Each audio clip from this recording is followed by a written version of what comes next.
प्रधानमंत्री नरेंद्र मोदी ने कुवैत में भारत वंशियों को किया संबोधित, योगदान को सराहा, श्रमिकों से भी किया संवाद। आज कुवैत में शीर्ष नेतृत्व से करेंगे वार्ता। केंद्रीय स्वास्थ्य मंत्री जेपी नड्डा ने टीबी मुक्त भारत अभियान को लेकर राज्यों के साथ की वर्चुअल बैठक। राज्य के स्वास्थ्य मंत्री इरफान अंसारी भी हुए शामिल, सामूहिक प्रयास पर जोर। मंत्री दीपक बिरुवा ने परिवहन विभाग के राजस्व संग्रहण और कार्यों का लिया जायजा, लक्ष्य पूर्ण करने में असमर्थ पदाधिकारी के विरुद्ध कार्रवाई की चेतावनी।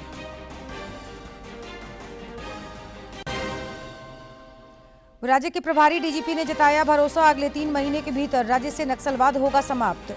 सीआरपीएफ के महानिदेशक के मार्गदर्शन में बनी रणनीति के तहत पूर्ण होगा लक्ष्य।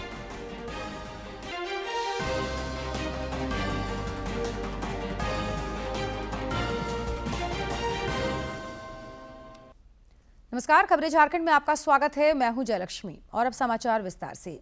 2 दिवसीय दौरे के क्रम में प्रधानमंत्री नरेंद्र मोदी ने कुवैत में हाला मोदी कार्यक्रम में भारतीय प्रवासियों की एक सभा को संबोधित किया।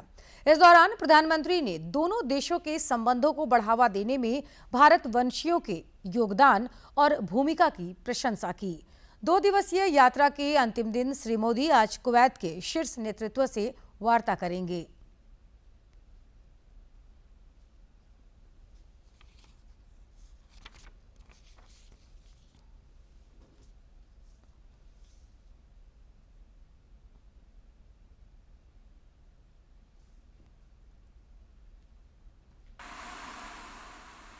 भारत और कुवैत का रिश्ता सभ्यताओं का है, सागर का है, स्नेह का है, व्यापार कारोबार का है। भारत और कुवैत अरब सागर के 2 किनारों पर बसे हैं। हमें सिर्फ डिप्लोमेसी ने ही नहीं कि दिलों ने आपस में जोड़ा है।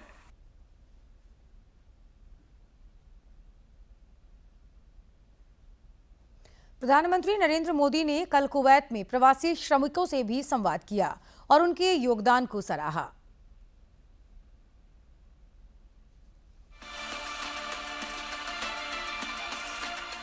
सर कैसे सर आप? मैं वैसा ही हूं जैसा पहले था।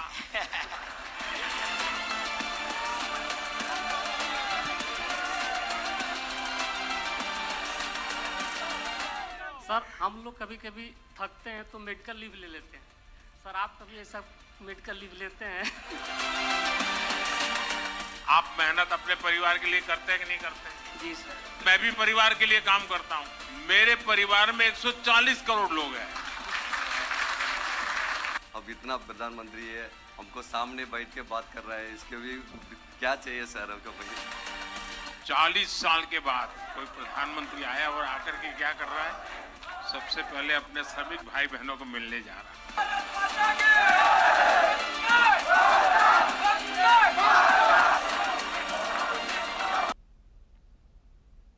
प्रधानमंत्री नरेंद्र मोदी ने कुवैत में अब्दुल्ला अल बरून और अब्दुल लतीफ अल नेसिफ से मुलाकात की। अल बरून ने रामायण और महाभारत का अरबी में अनुवाद किया है और अल नेसिफ से प्रकाशन किया है। प्रधानमंत्री ने मन की बात में उनके प्रयासों पर प्रकाश डाला है।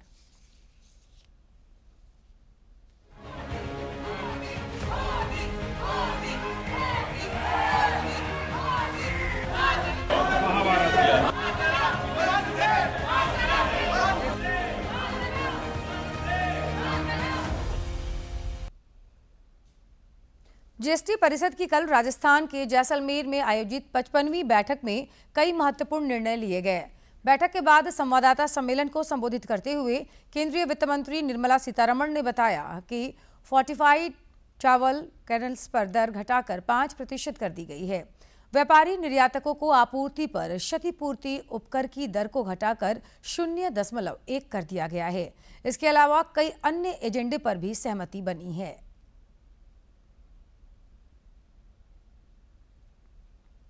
Margin value between purchased price and resale price 12 lakh में खरीदा, 9 लाख में बेच रहे हैं सेकेंड हैंड यूज्ड व्हीकल के नाम पर, On the margin is only this 18% is being put, as would be for any used car.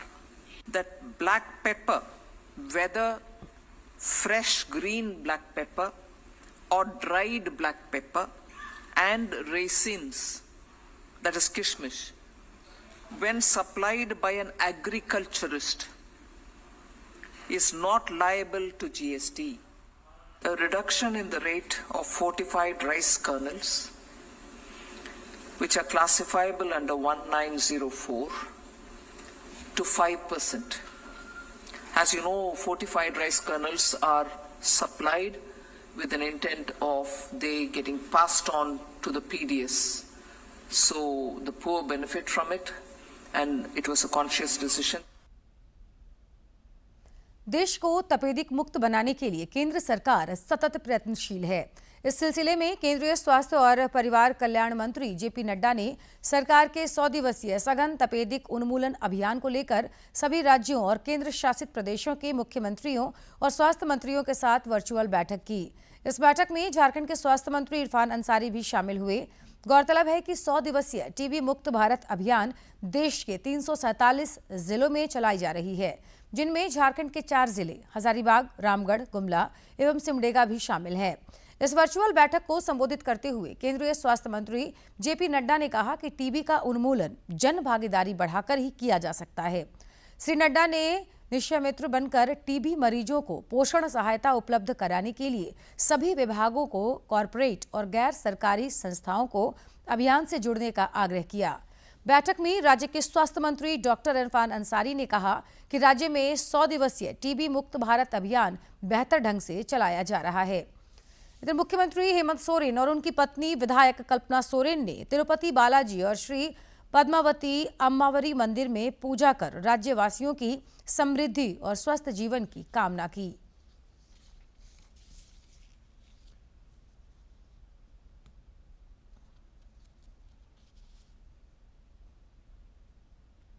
मंत्री दीपक बिरुवा ने परिवहन विभाग की राजस्व संग्रहण और कार्यों की समीक्षा की।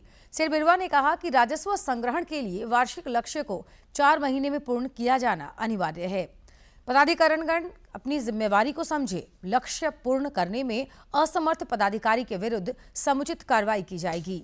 परिवहन मंत्री ने अधिकारियों से कहा कि लर्नर लाइसेंस और ड्राइविंग लाइसेंस निर्गत कराए जाने में आम लोगों को अनावश्यक परेशानी नहीं हो, यह सुनिश्चित किया जाए। श्री बिरुवा ने जोर देकर कहा कि बढ़ती सड़क दुर्घटना पर रोक यातायात नियमों के पालन से ही संभव है। उन्होंने सड़क सुरक्षा के नियमों का अनुपालन नहीं करने वालों पर निगरानी तथा कार्रवाई के लिए राज्य भर में सीसीटीवी कैमरा लगाने के निर्देश दिए हैं। तो रेल मंत्री अश्विनी वैष्णव ने कल नई दिल्ली में के भारत मंडपम में असाधारण योगदान के लिए 101 कर्मचारियों को अति विशिष्ट रेल सेवा पुरस्कार से सम्मानित किया। इस दौरान उन्होंने कहा कि यात्री सुरक्षा पर भारतीय रेल द्वारा विशेष ध्यान दिया जा रहा है। इस थीम पर आधारित इस समारोह में रेल मंत्री अश्विनी वैष्णव ने 101 कर्मचारियों और अधिकारियों को विभिन्न श्रेणियों में उनके असाधारण योगदान के लिए सम्मानित किया। इसमें नवाचार से उत्पादकता में सुधार, राजस्व सृजन, सुरक्षा, संचालन में सुधार, सुरक्षा, परियोजना पूर्णता और खेल शामिल है। साथ ही विभिन्न श्रेणियों में सर्वश्रेष्ठ प्रदर्शन करने वाले 22 जोन्स को भी शील्ड्स दिए गए। इस मौके पर रेल मंत्री अश्विनी वैष्णव ने कहा कि रेलवे ने पिछले 10 वर्षों की ऐतिहासिक यात्रा में और आने वाले समय में यात्रियों की सुरक्षा पर विशेष ध्यान दिया है। बहुत ही गौरव की बात है कि रेलवे में देश भर में जो अच्छा काम हो रहा है उसमें भागीदार होने वाले सभी कर्मचारियों को और अधिकारियों को आज पुरस्कृत किया गया है। नए संकल्प भी लिए गए हैं। नए संकल्पों में हमारे सभी रेलवे के सभी एस्पेक्ट्स को कवर करने वाले संकल्प हैं और जो इन 10 वर्षों में बड़ी उपलब्धियां हैं उनको भी याद किया गया है। आदिवासी कल्याण आयुक्त अजय नाथ झा ने रांची के बालिका आवासीय विद्यालय के छात्रावास निर्माण कार्य, बुंडू में कल्याण गुरुकुल की महिला प्रशिक्षुओं को दी जा रही प्रशिक्षण तथा बुंडू में बिरसा मुंडा आवासीय विद्यालय का निरीक्षण किया। इस दौरान उन्होंने विद्यार्थियों की दी जा रही भोजन की गुणवत्ता का जायजा भी लिया। श्री झा ने बच्चों को अच्छी गुणवत्तापूर्ण शिक्षा देने पर जोर दिया, साथ ही निर्माण कार्यों को ससमय पूर्ण करने की हिदायत दी।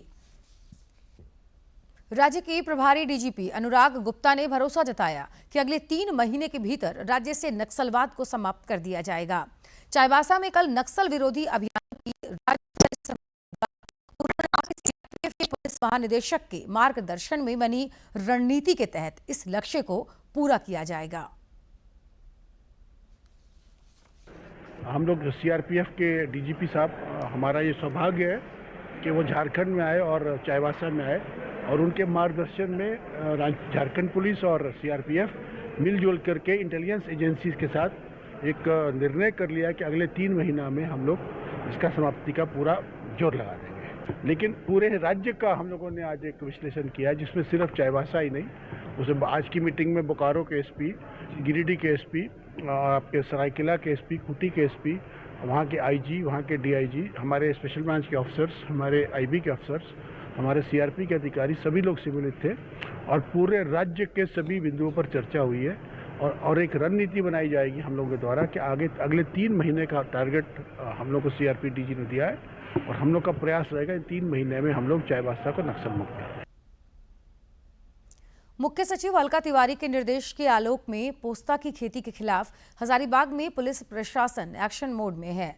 जिले के कटकमसांडी थाना क्षेत्र में पुलिस और वन विभाग ने संयुक्त अभियान चलाकर करीब 4 एकड़ जमीन में लगी पोस्ता की खेती को नष्ट किया।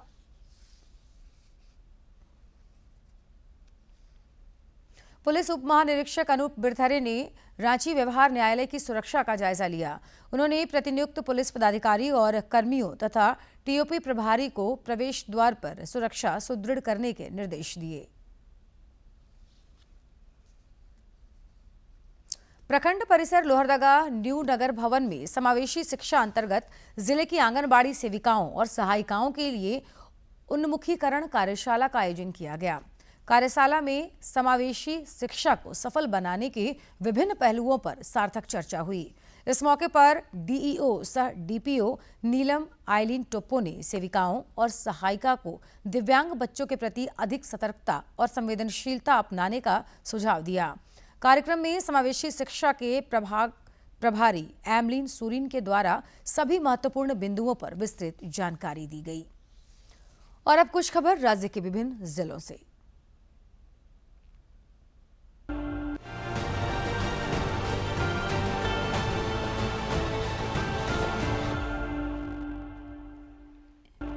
रक्षा राज्य मंत्री सह सांसद संजय सेठ की मौजूदगी में ईचागढ़ विधानसभा क्षेत्र के तामुलिया उत्क्रमित मध्य विद्यालय में सांसद निधि से बने एक क्लासरूम का लोकार्पण हुआ। इस दौरान श्री सेठ ने विद्यालय के बच्चों और ग्रामीणों के साथ संवाद भी किया। झारखंड मुख्यमंत्री मैया सम्मान योजना को लेकर हजारीबाग उपायुक्त ने अधिकारियों संग बैठक की और मुख्यमंत्री की अध्यक्षता में होने वाले राज्य स्तरीय कार्यक्रम में लाभुकों को रांची भेजने के संबंध में जरूरी निर्देश तथा सुझाव दिए।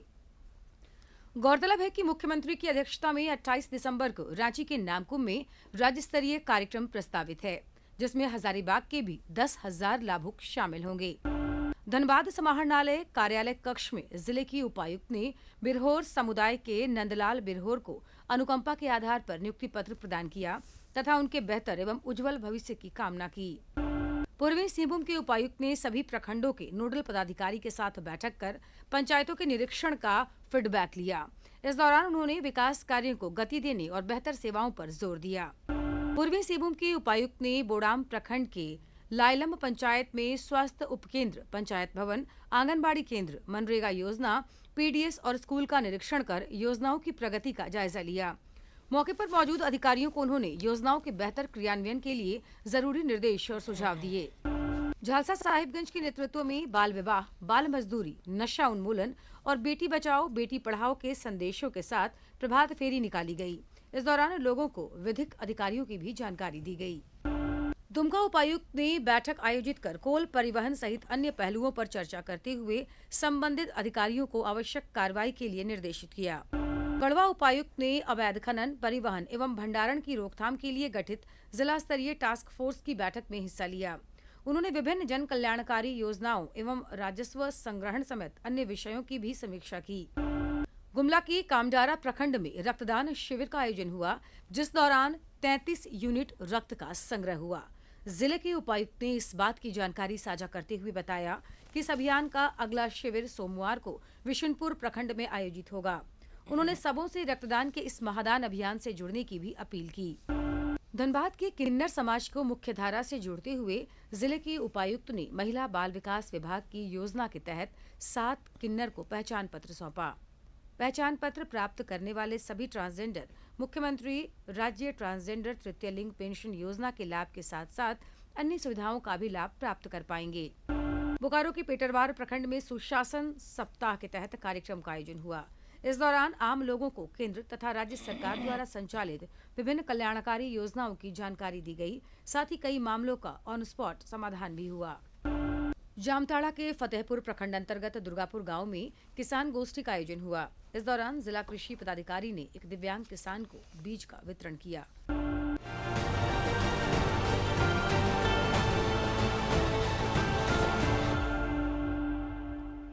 और अब बात करेंगे मौसम की। राज्य में मौसम का उतार चढ़ाव जारी है। पिछले 36 घंटे के दौरान राज्य के कुछ इलाकों में हल्के दर्जे की बारिश रिकॉर्ड की गई। इस दौरान गुमला में न्यूनतम तापमान 8.5 डिग्री सेल्सियस रिकॉर्ड किया गया, जो राज्य में सबसे कम रहा।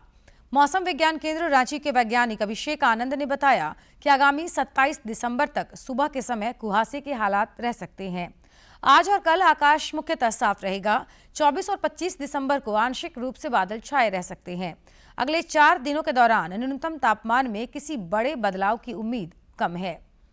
प्रभु यीशु मसीह का जन्मोत्सव क्रिसमस 25 दिसंबर को मनाया जाएगा। राजधानी रांची में विश्वासी क्रिसमस की तैयारी में जुट रहे हैं और क्रिसमस का बाजार भी पूरी तरह से सजकर तैयार है। देखिए ये खास रिपोर्ट। केक क्रिसमस का खास व्यंजन है और पूरी दुनिया में क्रिसमस के मौके पर केक खाने और बांटने का रिवाज है। रांची के लालपुर में रहने वाले सेविचन पिछले 45 वर्षों से बेकरी चला रहे हैं, जिनके केक की मिठास औरों से अलग होती है। इन्हें क्रिसमस में खाए जाने वाला फ्रूट केक बनाने में खास महारत हासिल है। 25 साल से केक वाला काम चल रहा है। मादा मेरी नाम से शुरू किया था, वही चल रहा है। मादा मेरी से कृपा से चल रहा है जी। केक क्या सब मैनुअल है, इसी के चलते टेस्ट ज्यादा आ जाते हैं। सिविचन मूलभूत से दक्षिण भारत के हैं, मगर यहाँ वे रच बस गए हैं। उनके द्वारा तैयार केक की खासियत ये है कि उनकी बेकरी में बिल्कुल देशज विधि से ये तैयार किया जाता है। यहाँ का ओवन लकड़ी द्वारा संचालित है और यहाँ लगभग हर कार्य मैनुअल होता है। मशीन का प्रयोग नहीं के बराबर होने से यहाँ के केक सबों की पहली पसंद है जी। इलेक्ट्रिक ओवन में जो टेस्ट हट जाता है, तो लकड़ी में बनाने पकाने से अच्छा टेस्ट आता है। बेकरी में कई लोगों को रोजगार भी मिल रहा है और यहाँ के कारीगर कई वर्षों से केक बनाने का कार्य कर रहे हैं। इसमें अंडा पहले फेंट लेते हैं, मतलब फुलाने के बाद में चीनी सब डालते हैं, सब डालते हैं, कलर सब डालते हैं, अच्छा जो भी मिलाना है वो सब मिलाते हैं। भट्टी में बनता है, आग से बनता है तो ज्यादा टेस्टी है, तो बहुत लोग आते हैं यहाँ लेने के लिए। और भैया नहीं रहते हैं तो सेकंड हाफ में पूरा हम संभालते हैं, और जैसे केरल भी जाते हैं तो फिर हम ही देखते हैं। कोलकाता जाता है, उधर तो फट जाता है, टाटा होता सब जी, पटना सब। यहाँ वैसे तो साल भर लोग दूर दूर से केक लेने और केक बनवाने के लिए आते हैं, लेकिन क्रिसमस नजदीक आते ही मांग काफी बढ़ जाती है। केक की खासियत है कि इसमें मतलब हर वैरायटी मतलब बीच मिक्स रहता है। जैसे कि अगर मेवा का बात करें तो उसमें किशमिश हो गया, काजू हो गया, ये सारा उसमें मतलब रहता ही है और टेस्ट यहाँ का बेहतर है। हर पर्व त्योहार में यूँ तो अलग अलग खास व्यंजन होते हैं, क्रिसमस में तो केक की खासियत कुछ खास ही हो जाती है। दूरदर्शन समाचार के लिए रांची से प्रताप की रिपोर्ट। साल 2024 की विदाई और नव वर्ष के स्वागत को सभी तैयार हैं। कई लोग पिकनिक स्पॉट और मनोरम स्थलों का रुख कर रहे हैं, जहां साल के बचे चंद दिनों को सपरिवार बिताया जा सके। पलामू के मलय डैम में भी आजकल काफी रौनक दिख रही है। इस डैम की सुंदरता देखने लायक है, जो बरबस सैलानियों को अपनी ओर आकर्षित करती है। पलामू जिला मुख्यालय से 36 किलोमीटर दूर रांची डाल्टनगंज मार्ग पर स्थित मलय डैम इन दिनों पर्यटकों को काफी आकर्षित कर रहा है। वैसे तो यहाँ हर मौसम में प्रकृति प्रेमी आना पसंद करते हैं, लेकिन ठंड में यहाँ की बात ही कुछ और है। दिसंबर से मार्च तक तो यहाँ पर्यटकों की भारी भीड़ उमड़ती है। विकास की कुछ गुंजाइश है, जिस पर सरकार को ध्यान देना चाहिए ताकि ये एक उत्तम पर्यटन स्थल के रूप में विकसित किया जा सके, बाहरी पर्यटक आ सके, लोगों को रोजगार मिल सके। सतबरवा प्रखंड अंतर्गत तुम्बागढ़ा से 4 किलोमीटर दूर यह डैम मत्स्य विभाग के अधीन है। यह मत्स्य जीवित समितियों द्वारा बोटिंग के लिए प्रति व्यक्ति 150 रुपए चार्ज किए जाते हैं। सुरक्षा के दृष्टिकोण से यहाँ आपात स्थितियों से निपटने के लिए गोताखोर भी तैनात रहते हैं। बहुत अच्छी व्यवस्था यहाँ पर है बोटिंग की। बोटिंग भी 2 प्रकार की है, एक आप पैर से भी कर सकते हैं, एक मोटर बोट की भी यहाँ पर उपलब्धता है। गतिविधियों से संबंधित जो वस्तुएं उपलब्ध हैं उनको अगर यहाँ किया जाए तो यह और काफी मनोरंजक सिद्ध होगा। अच्छा है, सब बच्चों के लिए घुमाने या बोटिंग वगैरह की व्यवस्था यहाँ पे बहुत अच्छी है। बच्चे लोग यहाँ आके खुश होते हैं बोट वगैरह में बैठकर। डैम में नौका विहार करने तथा मनोरम दृश्य को देखने के लिए लोग सपरिवार यहाँ पहुँचते हैं। पर्यटक बताते हैं कि पतरातू जैसी खूबसूरती मलय डैम में भी है, लेकिन यहाँ बच्चों के लिए मनोरंजन की सुविधाओं में विस्तार की आवश्यकता है। निवेदन करते हैं, आग्रह करते हैं कि वो मलय डैम आए, घूमे, इसकी सुंदरता का आनंद ले। और बढ़ जाती है, इसके पानी वहाँ से फ्लो करते ऊपर से। बरसात के दिनों में बहुत भरा रहता है, बहुत सुनहरा लगता है। वहाँ जो डैम है वहाँ पे बोट में थोड़ा बदलाव होना चाहिए, ऐसा बोट जिसमें बैठे और आनंद ले पाए। मलय डैम निश्चित रूप से अपने आप में प्रकृति का अनुपम उपहार है, जिसका दीदार करना पर्यटकों के लिए यादगार लम्हा बन जाता है। दूरदर्शन समाचार के लिए पलामू से जसप्रीत सिंह की रिपोर्ट। कुवैत के 2 दिवसीय दौरे के क्रम में प्रधानमंत्री नरेंद्र मोदी विभिन्न कार्यक्रमों में शिरकत कर रहे हैं। श्री मोदी कुवैत में गल्फ कप के उद्घाटन समारोह में भी शामिल हुए।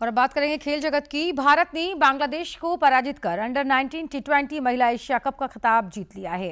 इधर भारत और वेस्टइंडीज की महिला क्रिकेट टीम के बीच 3 मैचों की ICC चैंपियनशिप श्रृंखला आज से शुरू हो रही है। आज दोनों टीमों के बीच पहला मैच बड़ोदरा में दोपहर 1:30 बजे खेला जाएगा। टीम्स के बीच 3 एकदिवसीय क्रिकेट मैचों की सीरीज का पहला मैच आज वडोदरा में खेला जाएगा।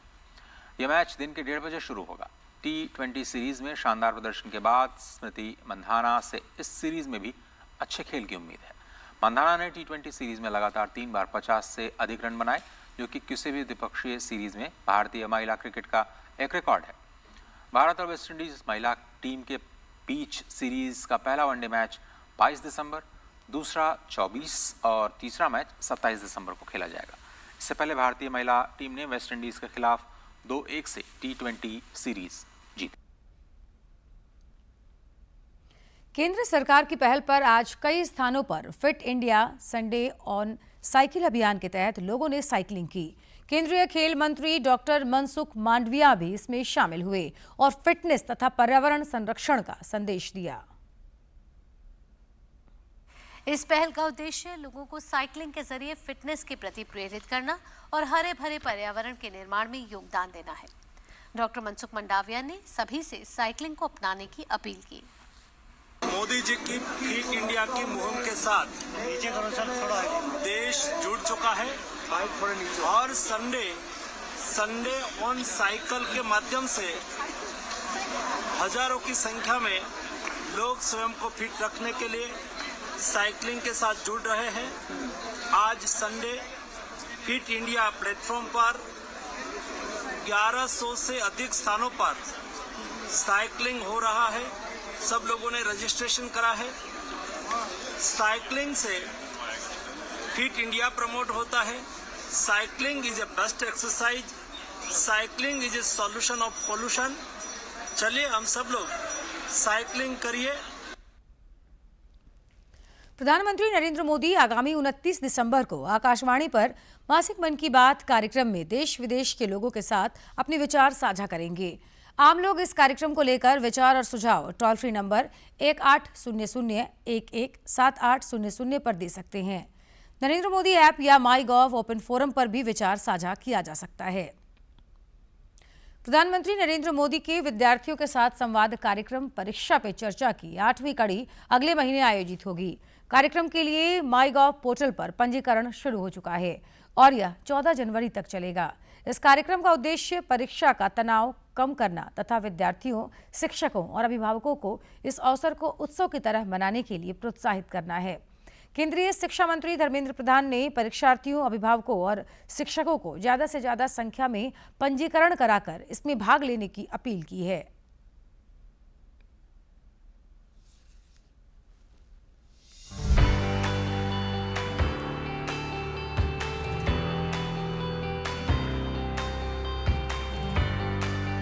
Honorable Prime Minister, sir, I am Swati Dilip, a class 11 student from PM Sri Kendriya Vidyalaya No. 1 Calicut of Ernakulam region.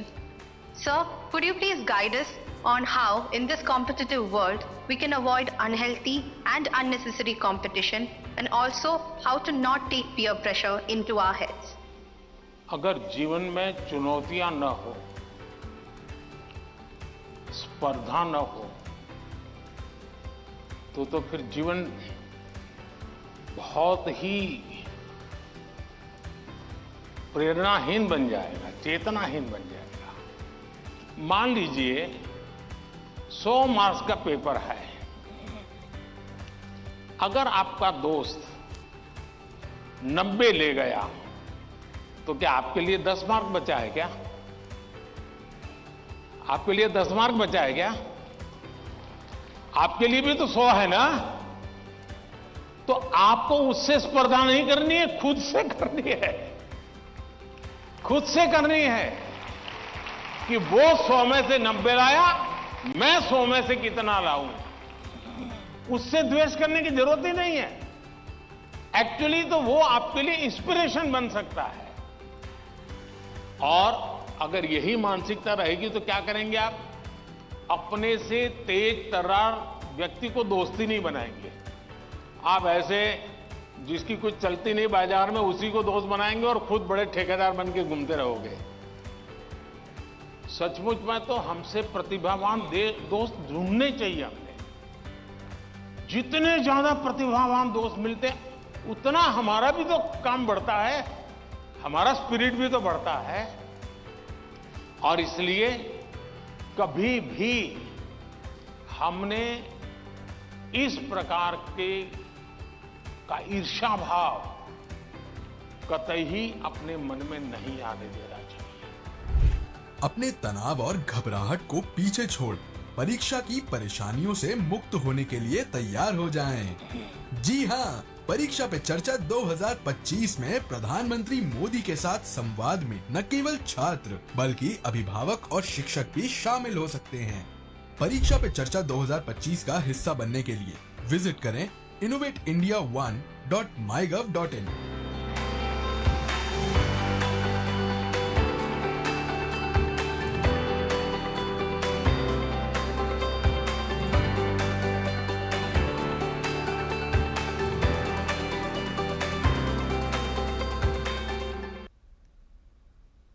और खबरों के अंत में एक नजर मुख्य समाचार पर।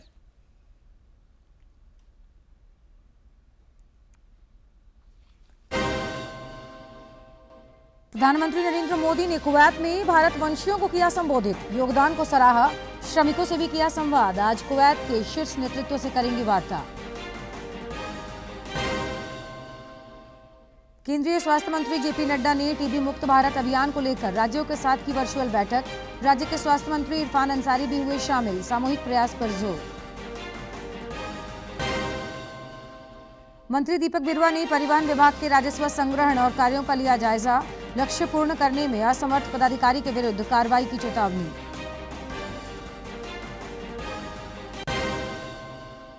राज्य के प्रभारी डीजीपी ने जताया भरोसा, अगले 3 महीने के भीतर राज्य से नक्सलवाद होगा समाप्त। सीआरपीएफ के महानिदेशक के मार्गदर्शन में बनी रणनीति के तहत पूर्ण होगा लक्ष्य।